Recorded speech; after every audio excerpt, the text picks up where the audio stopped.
டிவிகேவினுடைய ஒரு சட்டமன்ற உறுப்பினர் மாதர் பதுருதீன்ங்கிறவர் நேற்று சட்டமன்றத்தை முடிச்சுட்டு வெளியில வரும்போது பத்திரிகையாளர்கள் கேட்டிருக்காங்க, இந்த மாதிரி சனாதனத்தை ஒழிக்கணும்னு சொல்லி உதயநிதி பேசுறாரு, அதுக்கு நீங்க என்ன கருத்து தெரிவிக்கிறீங்கன்னு கேட்டப்போ, நாங்களும் பெரியார் வச்சிருக்கோம், அம்பேத்கர் வச்சிருக்கோம், எங்களுடைய நிலைப்பாடும் சனாதன தர்மத்தை ஒழிக்கணும் அப்படிங்கிறது தான்.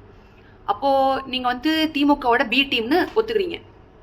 நீங்க உங்களெல்லாம் பிஜேபியோட பி டீம்னு சொல்லிட்டு இருந்தாங்க, அதெல்லாம் போய் நாங்க திமுகவோட பி டீம் தான், எங்களுடைய கொள்கையும் ஹிந்து எதிர்ப்பு தான் அப்படிங்கறத நீங்க ஒத்துக்கிறீங்களா? நீங்க பகிரங்கமா பத்திரிகையாளர்கள் முன்னாடி ஒத்துக்கிட்டீங்கன்னு தான் அர்த்தம் அது. ஏன்னா மனுஸ்மிருத்தின்னு ஒரு விஷயத்த இன்னைக்கு எல்லாருமே ஒரு பெரிய விஷயமா ஹிந்து மதத்துல பேசுறாங்க. மனுஸ்மிருதிங்கிறது ஒரு காலநிலைக்கு ஏற்றவாறு இயற்றப்பட்ட ஒரு புத்தகம். அது இன்றைய காலகட்டத்துக்கு பொருந்துமான்னு கேட்டா பெரும்பான்மையான இந்துக்கள் அதை பின்பற்ற கிடையாது தான். ஏன்னா அது இந்த காலகட்டத்துக்கான பொருத்தமான ஒரு விஷயமா இருக்கான்னு கேட்டா கிடையாது. இது மனுஸ்மிருதிங்கிறது ஹிந்து மதத்துல மட்டும் கிடையாது, இஸ்லாத்துலயுமே இல்லைங்களா? இஸ்லாமிய மதத்துல குரான்ல பெண்கள் இதை செய்யணும் இதை செய்யக்கூடாது ஏற்றப்படலையா?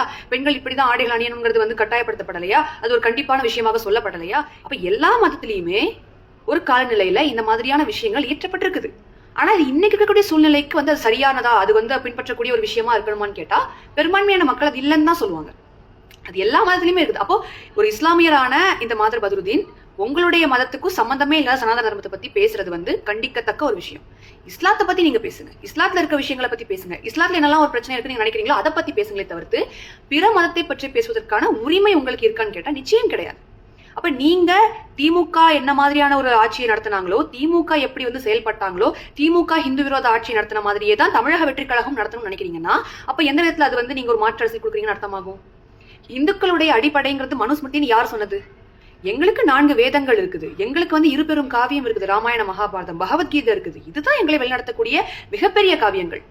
அப்ப இதை நீங்க மையப்படுத்தி பேசாம ஒரு மனுஸ்மிருதியை மட்டும் பேசுறது அப்ப உங்களுக்கு ஹிந்து மதத்தை பத்தி தெரியல, சனாதன தர்மத்தை பத்தி தெரியல, அப்படிதான் அது அர்த்தமாகுது. இதுல என்ன வித்தியாசமான மாற்று அரசியல் நீங்க கொடுத்துட முடியும்? அப்ப ஹிந்துக்கள் கிட்ட ஓட்டு கேட்கும் போது அம்மா ஒரு வாய்ப்பு தாங்க, ஐயா ஒரு வாய்ப்பு தாங்க, நீங்க எதுக்கு வந்தீங்க? அப்ப ஹிந்து எதிர்ப்பு ஆட்சி தான் இங்க நீங்க அடுத்த 5 வருஷமும் தமிழக வெற்றி கழகம் பண்ணும்னா திமுகவை விட நீங்கள் எந்த விதத்தில் மாறுபட்டு நிற்கின்றீர்கள்? நீங்கள் என்ன மாற்று அரசியலை கொடுத்து விட முடியும்? நீங்கள் என்ன சமத்துவமான அரசியலை கொடுத்து விட முடியும்? நீங்க என்ன சமூக நீதியை காப்பாத்திட முடியும்?